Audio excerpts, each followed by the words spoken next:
Selamat sore semuanya, Pak Eko. Nah, Terima kasih. Ya, saya ingin menyapa semua para peserta webinar pada sore hari ini. Ikuti tadi webinar dari awal sampai sekarang, saya melihat begitu banyak semangat-semangat positif yang jarang kita dapatkan di webinar lain atau stasiun televisi atau informasi apapun, saya sangat jarang mendapatkannya.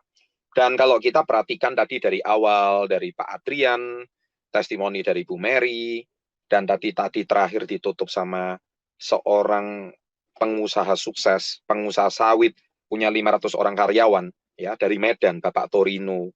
Kita melihat ada satu pola yang luar biasa. Satu, mereka berbeda usia. Kedua, mereka berbeda latar belakang, tapi mempunyai satu pesan yang, nah ini yang sangat penting. Pesan yang sama. Ternyata terbelakang Anda apapun, usia berapapun, kemudian suku apapun, agama apapun, kita punya satu pesan yang sama, yaitu manusia itu pengen yang namanya sukses. Ini kata sukses ini, ya. Ini yang paling penting. Nggak usah ngomong dulu before 30. Sukses ini sesuatu yang sangat diidam-idamkan setiap orang, ya. Kalau seseorang berkata, saya hidup di dunia itu nggak perlu sukses, yang penting saya sukses di akhirat. Itu adalah sebuah kata-kata yang menurut saya skeptis, ya. Menurut saya skeptis itu kenapa? Karena dia berarti sudah menyerah hidup di dunia. Kalau dia menyerah hidup di dunia, mungkin hidupnya di dunia ini mungkin entahlah alasannya dia itu apa. Apakah dia merasa hidup di dunia tidak beruntung, ataukah dia gagal terus, atau dia menganggap hidup di dunia ini sementara, atau apalah itu dalilnya, benar bagi dia. Saya nggak mau debat, tapi bagi saya satu, kalau Anda bisa sukses di dunia dan sukses di akhirat, kenapa tidak? Ya, kenapa hari ini Anda harus menutup sukses di dunia itu seperti seolah-olah nggak penting?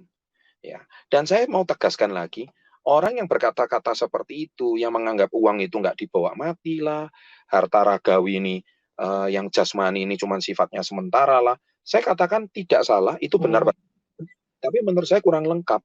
Kenapa? Justru banyak orang yang secara dia juga bisa membantu tabungan nanti di akhirat. Saya percaya semua agama apapun dari aliran manapun pasti akan berkata hal yang sama. Dan sekali lagi jangan suka mengulang-ulang kata yang menurut Anda harta nggak dibawa mati, itu akan kejadian beneran loh. Ya, jadi makanya selalu saya tekankan hati-hati kalau kita tuh mengulang sebuah kata-kata yang asalnya itu cuma Anda dengar dan Anda ulang-ulang, itu jadi mindset. Ketika itu jadi mindset dan diulang-ulang, akhirnya itu seperti doa. Dan doa itu akan jadi kenyataan. Kenapa doa Anda nggak dirubah aja? Harta bisa dibawa mati. Iya kan? Dan saya percaya semua agama juga pasti ada mengatakan harta bisa dibawa mati. Yaitu apa? Banyak kok. Ya, Anda mungkin bisa beramal ibadah, bisa membantu fakir miskin, sesuai ajaran dan agama masing-masing, bisa membantu tempat ibadah, bisa membantu orang-orang yang berbuat whatever itu. Nah, ini kalau saya teliti, paling banyak cuma ada di Indonesia. Makanya kadang-kadang di Indonesia ini masalahnya satu ya. Saya pernah bahas di channel saya, 3 figur yang paling kuat di Indonesia. Satu figur tokoh agama, kedua figur artis atau selebriti. Sehingga apa yang diperbuat oleh dua oknum ini, figur artis dan selebriti, seolah-olah semua itu adalah kebenaran. Padahal kalau kita perhatikan di barat, ya, kita perhatikan di barat, banyak figur-figur yang di luar dua figur. Nggak tahu ini cuma masalah di Indonesia aja. Makanya sekarang kita Success Before 30 adalah channel bisnis dan kategori bisnis pendidikan finansial terbesar di Asia Tenggara saat ini. Kita harus mendominasi juga, khususnya dari dua figur ini. Saya bukan berarti mengatakan artis hiburan itu tidak penting. Tokoh agama itu juga penting, karena itu agama bagi saya masalah masing-masing ya. Tapi yang terpenting, bagaimana menata kehidupan kita selama, Anda ini masih hidup di dunia, Anda ini hidup, webinar ini kan Anda masih hidup di dunia. Berarti Anda bisa nonton saya ini kan hidup di dunia. Masa yang nonton, cuman rohnya gitu lah, kan bahaya ini. Ya kan, Anda ini peserta webinar ini, ada fisiknya nggak? Kalau ada fisiknya, berarti Anda masih punya daging, Anda masih punya tubuh. Kalau Anda masih punya tubuh, masih hidup di dunia, Anda makannya makan nasi kan? Bukan makan makan asap atau apa gitu, bukan kan? Nah, artinya Anda itu masih butuh makan, Anda itu masih butuh pendidikan, Anda masih butuh edukasi. Dan mana edukasi ini mungkin selama ini belum pernah Anda dapatkan, baik itu di lingkungan Anda, di sekolah Anda, ataupun di lingkungan sekeliling Anda. Dan informasi inilah yang saya bongkar semuanya di channel Success Before 30, di mana rahasia orang-orang sukses itu. ya kan? Mereka itu tidak mau berbagi. Ya, tapi di channel Success Before 30 kita mau berbagi. Dan gratis lagi. Modelnya cuma subscribe, kuotanya pun kadang gratis milik tetangga, wifi-nya ya kan? Diambil, yang penting Anda dapat ilmunya. Sekarang pertanyaan saya, maukah pengusaha Indonesia itu berbagi? Maukah figur orang Indonesia sukses berbagi? Mereka nggak mau, mereka nggak peduli. Ya kan? Karena ya mungkin mereka ada ilmu, ngapain kok dibagi-bagi. Nah, saya tidak. Karena saya itu berangkat dari orang yang minus ya. Saya berangkat, kalau Anda baca buku saya berangkat dari orang yang punya keterbelakangan. Ya kan, saya berangkat dari orang dari masalah. Saya juga pernah bangkrut, orang tua saya juga pernah ditipu. Saya berangkat juga dari kondisi yang minus, dari modal yang sangat minim. Tapi saya mau berbagi. Nah, tapi saya berbagi itu nggak cukup, ya. Nah, melalui webinar ini, saya dan tim semuanya siap berbagi. Yang mana hari ini Success Before 30 sudah resmi menjadi 2,6 juta subscriber. Ya, Anda silakan cek aja. Per tadi siang jam 11 sudah resmi 2,6 juta subscriber. Semakin banyak manusia Indonesia yang akhirnya mendapatkan ilmu yang belum pernah dia dapatkan seumur hidupnya. Kalau enggak, masa pengusaha sekelas kayak Pak Torino yang sudah punya 500 karyawan mau jadi reseller? Kan enggak mungkin. Nah, Anda itu loh kok sombong-sombongnya ngomong, alah jadi reseller berapa sih? Saya mau tanya, maaf dulu. Emang kamu hari ini punya usaha 500 karyawan enggak? Kalau enggak, kok omonganmu jauh lebih sombong daripada seorang CEO kelasnya kayak Pak Torino. Ngaca dulu yang komen. Ya kan? Jadi oleh sebab itu, sebelum nyinyir, sebelum ngolok-ngolok, orang yang sekelas perusahaannya besar aja mau menjadi reseller. Karena beliau punya nilai-nilai yang tidak didapatkan di usaha yang lain. Jadi kalau Anda mengatakan, ngapain jadi reseller di perusahaan Pak Chandra? Lebih baik bangun perusahaan saya sendiri, bangun PT saya sendiri. Mas, Bu, Mbak, ya saya beritahu ya, pengen company itu bukan seperti hari ini Anda itu ngambil es krim dari anak kecil. Perusahaan itu rumitnya tuh banyak. Bahkan saya pernah tulis ada 33 masalah di bisnis konvensional. Perizinan, legal, hukum, ya kan? Kemudian ngurus perusahaan, mengurus karyawan, ya, kemudian mengemas produknya. Wah, banyak sekali.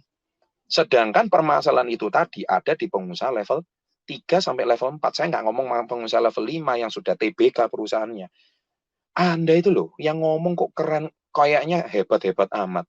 Padahal kalau saya cek, ya, Anda itu jangan-jangan pengusaha level 1 pun belum. Tapi seolah-olah Anda itu analis company gitu loh. Padahal cuman belajar company-nya dari mana? Nonton YouTube doang. Ya elah, ya elah. Makanya ya, ke zaman sekarang tuh banyak orang yang hidupnya itu tidak bahagia. Ya, bahagianya kalau nyinyir, bahagianya kalau nganalisa orang lain. Ada orang loh bahagianya itu cuma jelek-jelekin orang. Ketika dia jelek-jelekin orang, dia tuh merasa bahagia. Setelah kita cek, banyak sekali saya temui di murid-murid saya, orang yang hobinya nyinyir, hobi berkata negatif, ternyata hidup masa kecilnya tidak bahagia. Orang tuanya bercerai, kasih sayang di rumah juga tidak ada, ya kan? Kemudian hidupnya itu penuh dengan kegagalan, sehingga dia merasa hidupnya itu tidak berguna. Ketika dia merasa hidupnya tidak berguna dan tidak berharga, akhirnya dia merasa berguna dan berharga kalau menjelek-jelekkan orang lain. Nah, dia dapat kepuasan di situ. Lah ini kan berarti orang ini cocoknya harusnya bukan berbisnis, tapi cocoknya masuk rumah sakit jiwa, ya. Jadi orang-orang seperti ini harusnya kita tidak usah ladeni, tapi harusnya orang-orang seperti ini tuh kita doakan saja. Semoga doanya terkabul, ya.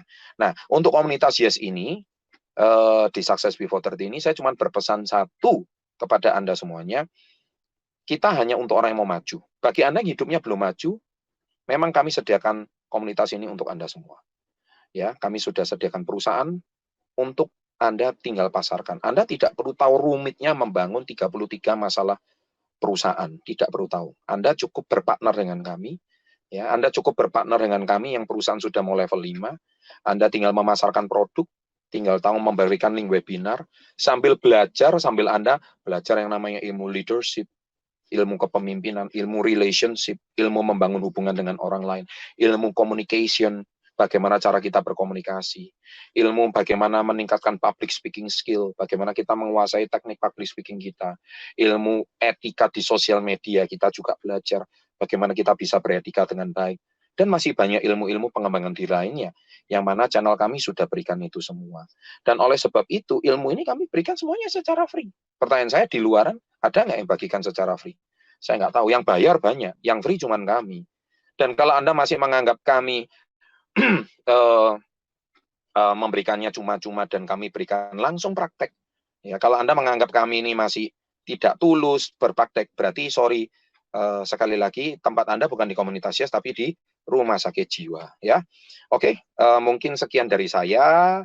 Dan pada kesempatan kali ini saya cuma ingin berpesan pada adik-adik semuanya atau Bapak Ibu, teman-teman sahabat SP30 yang nonton webinar kali ini, kalau Anda masih merasa bahwa menjadi pengusaha itu sulit, kalau di kesempatan kayak kami reseller aja Anda masih nggak ngampu, sudah pasti 1000% nggak bakal bisa bangun company. Itu sudah pasti.